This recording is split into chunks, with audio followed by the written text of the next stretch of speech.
Bonjour à tous et bienvenue dans votre JT breton. Au sommaire de l'actualité régionale aujourd'hui, une offre inacceptable pour l'avenir de l'abattoir Tilly-Sapco.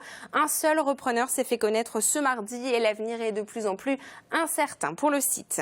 L'avenir de la filière agricole est lui aussi trouble. On va tout de suite rejoindre Frédéric Legall au Télégramme. Bonjour Frédéric. Bonjour Julie. Alors un plan de sauvetage a été présenté par le gouvernement ce mardi. Oui, il a été présenté. On va voir tout à l'heure en quoi il concerne les Bretons. Eh bien, on en parle dans un instant, Frédéric, mais dans ce journal également, la polémique après le saccage du golfe de la presqu'île de Rhuys par les sangliers et du sport avec Damien Seguin, médaillé d'or paralympique en voile, félicité ce mardi à Saint-Pierre-Quiberon. Bienvenue dans cette édition du mardi 4 octobre 2016.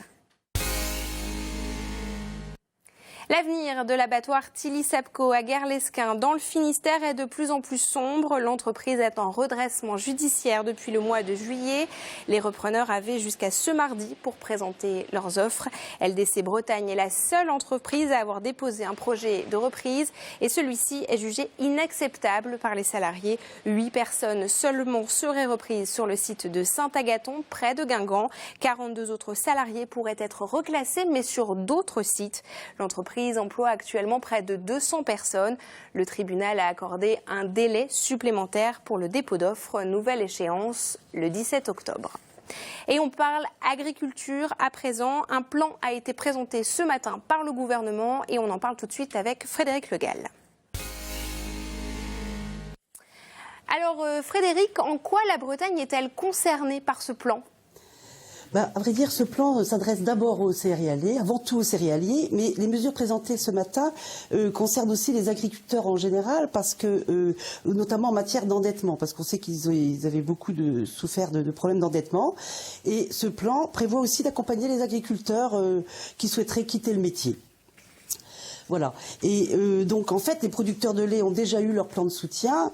L'Europe leur a proposé notamment une aide de 150 millions d'euros pour réduire temporairement leur production. Alors, les Bretons ont-ils répondu à cet appel, à ce plan d'aide ?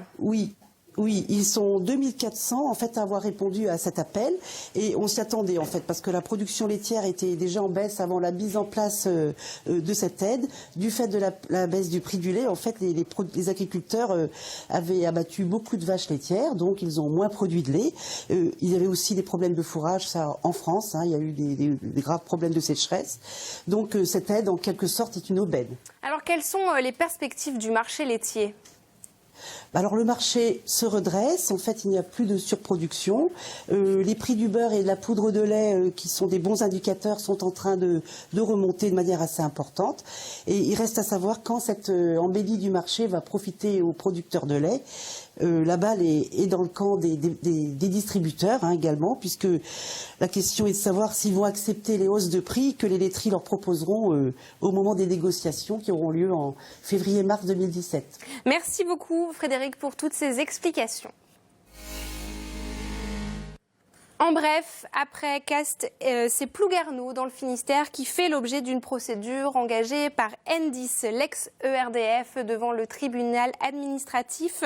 Le maire de la commune a décidé de suspendre l'installation des compteurs Linky dans les bâtiments publics de sa commune, une décision que veut faire annuler Enedis. Dans le Morbihan, les sangliers créent la polémique sur la presqu'île de Rhuys. Dans la nuit de vendredi à samedi, les animaux ont labouré la pelouse du terrain de golf. Un nouvel épisode qui réveille le débat entre chasseurs et victimes de sangliers. Le point avec Fanny Cocognier. Ces dégâts sur le golfe de Saint-Gildas-de-Rhuys, Baudouin le métayer les a constatés samedi matin. Un incident qui n'est pas le premier. Les cultures de la presqu'île de Rhuys sont régulièrement touchées. Et il y a 5 ans, le golfe s'est équipé d'une clôture électrique. Mais attirés par cette terre humide, riche en vers de terre, les sangliers reviennent. Le golfe, évidemment, s'inscrit dans un cadre environnemental qui fait qu'on doit faire avec l'environnement et notamment les animaux. Mais ce que l'on souhaiterait, c'est limiter les dégâts et les passages de sangliers. On veut faire un état des lieux, dire qu'il y a un problème, il existe, donc on voudrait que le sujet soit poser et qu'on essaye ensemble de trouver des solutions. Dès ce week-end, les chasseurs sont intervenus pour trouver les animaux. Selon eux, 4 sont à l'origine des dégâts. Si la Bretagne ne fait pas partie des régions les plus densément peuplées par ces animaux, leur présence augmente. Il faut être vigilant. À la fin de la saison de chasse, c'est-à-dire fin février, il faut pas laisser trop. Tous les week-ends, on les cherche. Si on les trouve, on les chasse. On n'est pas submergé, on va dire. Mais il y a des points noirs. Et ici, ça fait partie d'un point noir. Ça fait partie d'un point noir. C'est pas tellement qu'il y a beaucoup de sangliers, c'est qu'il n'y a pas beaucoup de culture par rapport au biotope. Donc le garde-manger, il n'est pas énorme, quoi. Alors voilà, c'est un peu pour ça qu'il y a des dégâts comme ça. L'an dernier, les chasseurs du secteur de Saint-Gildas ont tué 38 sangliers, un record. Et en cette année de sécheresse, les terres arrosées sont particulièrement prisées par ces animaux sauvages. Damien Seguin a 37 ans et déjà plusieurs médailles olympiques autour du cou. La dernière est en or, il l'a gagnée lors des derniers Jeux paralympiques à Rio. Sa spécialité, la voile, et il était ce mardi à l'école de voile de Quiberon dans le Morbihan. Rencontre avec Laurent Villebout. Du vent sur l'école nationale de voile et des sports nautiques de Quiberon, comme un clin d'œil pour fêter le retour au bercail de Damien Seguin.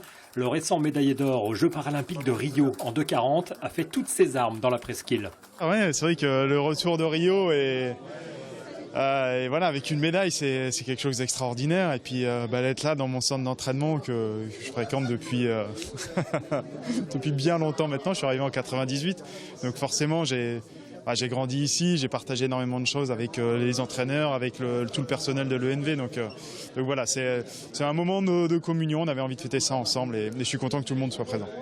C'est la concrétisation d'un travail bien fait, mais je vais continuer à naviguer, je vais continuer à faire de la compétition, à défendre les couleurs de mon pays, à naviguer sur différents types de bateaux. Donc c'est une étape, on va dire, et j'espère que ce sera un tremplin.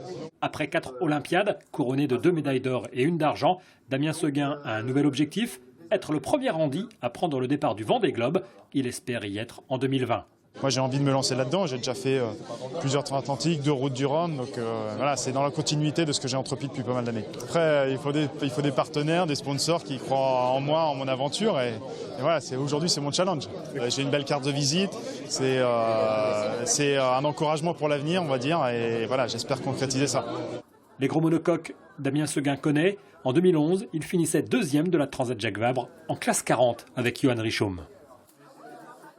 Voile toujours, le Vendée Globe, c'est dans un mois et chaque semaine, on découvre les coulisses de cette course. Aujourd'hui, la voilerie Incidence à Brest. Les explications de Brice Gourounec. Dans un mois, les skippers du Vendée Globe s'élanceront des Sables d'Olonne pour la fameuse course autour du monde. Et en coulisses, ce sont des dizaines d'entreprises qui travaillent pour faire évoluer les technologies. À la voilerie Incidence de Brest, on développe un nouveau matériau, le Défi, qui équipe en partie 5 bateaux.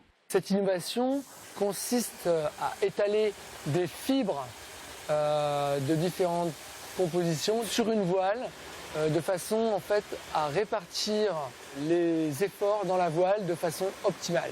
Les bateaux évoluent, les bateaux sont plus rapides, donc en fait nous on a besoin d'avoir des voiles aussi qui évoluent dans ce sens, des voiles qui sont plus stables. Et donc c'est pour ça qu'on a créé ce type de matériau. La voilerie a investi 2 millions d'euros dans la recherche depuis 2013 pour faire évoluer ces technologies. Elles sont ensuite développées pour les bateaux de plaisance ou de croisière. Je suis en train de prévoir le tissu pour le phoque du Ponant. En fait, on a 2 phoques qui travaillent pour le Ponant, qui est un gros paquebot à voile. Et donc qui sont à faire d'ici décembre et on doit approvisionner le tissu. Moi, mon travail, c'est justement d'acheter les tissus, de prévoir les tissus, et non seulement en quantité, mais aussi en qualité. Avec 12 millions d'euros de chiffre d'affaires annuel, Incidence est actuellement la première voilerie française et 5e mondiale et compte bien sur le Défi pour gagner des parts de marché, et notamment à l'international. Le reste de l'actualité en 60 secondes, c'est maintenant. Faute de Nicolas Sarkozy, peu soutenu en Bretagne et donc pas forcément enthousiaste, c'est son soutien numéro 1, François Barouin, qui s'est coltiné la visite d'une exploitation agricole à Guiclan ce lundi. Au menu, ni veau ni vache, mais cochons et couvées. On attend donc Perrette et son pot au lait. À Concarneau, ce mardi vers 10h30, une bétaillère qui circulait sur la voie express s'est renversée avec son occupant, un taureau qui n'a pas, mais alors pas du tout apprécié la situation. Ou alors ils n'aiment pas le jaune fluo, ni le orange. Un métier à risque en tout cas. Enfin, après les images du van sous l'eau à Carantec, les images de son dépannage filmées ce lundi par le pilote de drone amateur Thomas Prémel. Oui, c'est très joli. Alors si vous en voulez d'autres, n'hésitez pas à venir vous garer sur place. Les prochaines grandes marées sont le week-end du 15 octobre. C'est la fin de cette édition. Merci de nous avoir suivis. On se retrouve demain. Bonne soirée.